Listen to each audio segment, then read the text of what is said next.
Why is it illegal for men to succeed in today's world? Get out your notepad because this right here, go. Women, just look at any major movie or TV show, and what do you see? The woman, she's got the time, the talent, and the treasure. Hey, she's only with him in the sick little world where you're the god.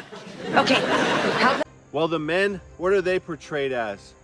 The men are slow, fat, lethargic, they're unmotivated, they're going nowhere while the woman's taking the lead on everything. Why do we continue to let the system brainwash us to think that that is normal? What I'm gonna do right here is I'm gonna teach you how to become the king of your castle, to be the leader that you're supposed to be, and in the process, have your wife and your children look up to you and love you more for doing it. It sounds crazy, doesn't it? It's completely possible. But here's the cold truth. It all started with your childhood. For me, growing up was like a trash trilogy. It was like the Jerry Springer, Dr. Phil, and Judge Judy show all wrapped into one. And I was a drifting teenager with no direction, no purpose, no plan for my life. My dad left when I was 8. What did that teach me? It taught me that men, when it gets hard, we quit. And there was me, a drifting teenager, trying to fight battles of life all alone, trying to destroy generational curses when all odds were stacked against me. And do you want to know what it felt like? It felt like a bunch of dead sailors at the bottom of the sea with a chain pulling me down foot by foot, destroying me, one bad decision after another. And it was like Satan was there laughing at me the whole time saying, let's see how he gets out of this one this time. See, the thing is, growing up without a dad, I had no role models. I had nobody to look up to. And dreams? What was a dream? I was freaking dead broke on dreams and full of drifting and lack of purpose. I was rich in a pointless life. I was destined to graduate high school and just follow the path of the rest of the 2,000 people in the small town that I grew up in, which most of them, they just ended up working at the local Gulf tea factory. But do you want to know what the worst part of this whole situation was? The thing was, I felt like this was normal. I didn't know there was anything better out there. So I just continued to drift. So you're probably asking yourself right now, well, how did you change? How did you claw yourself out of this pit to get to the light and the life at the top?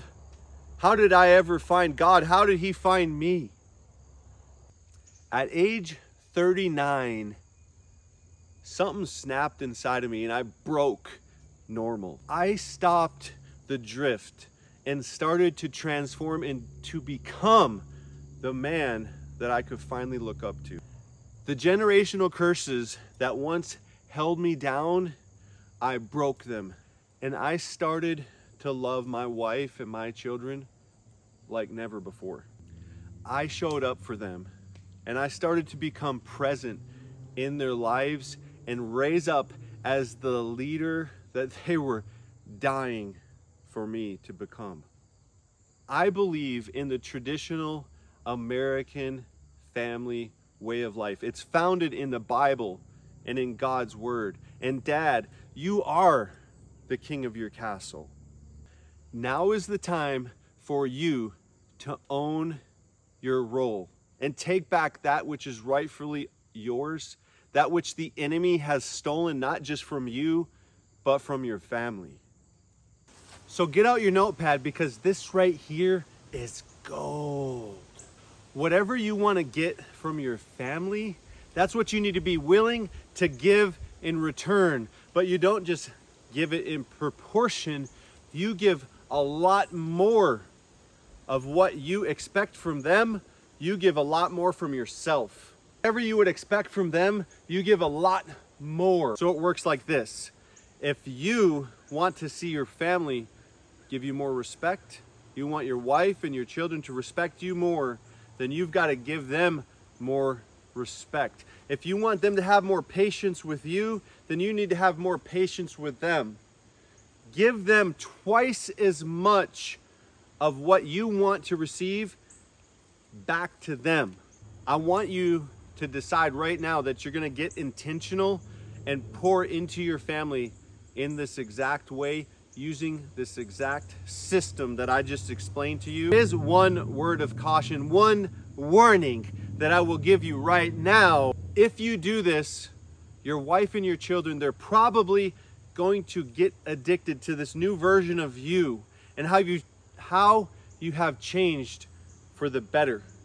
So when you decide to do this, you have to do one thing more, and that is you're going to decide to never change back to what you were like before. And you're going to continue to pour into your family, giving them twice as much, pouring into them twice as much as what you're expecting back from them in return. You're going to become a man of patience, a man of kindness, a man of love, and a man who just pours his heart out into his family. And you want to know the best part? The best part is you get out what you put in, and that God, the Almighty Yah, has commanded you, oh man, to live this way. It is your responsibility. It's your God-blessed responsibility to do this for your family. So if you're not doing this right now, then you are losing at life. Your children are losing, your wife is losing, and it's been too long that you have been losing. It's time to recreate, reinvent, and become that best version of yourself, that best dad that you can be. You know, when your children give you like the mug on Father's Day, it's like, I got the #1 dad. I'm gonna drink my coffee out of this mug. And you do that for like a couple weeks after you get the mug, and then after that you forget about it and it just sits there and collects dust every time. Well, guess what? There's no going back. That mug, it can never collect dust ever again once you make this shift. So I want to challenge you with this. What are you going to do today to break the generational curses in your life and to become the leader that your family needs you to become? They're begging you. They're waiting for you to step it up and to lead them like a real man, a man of courage and a man of God.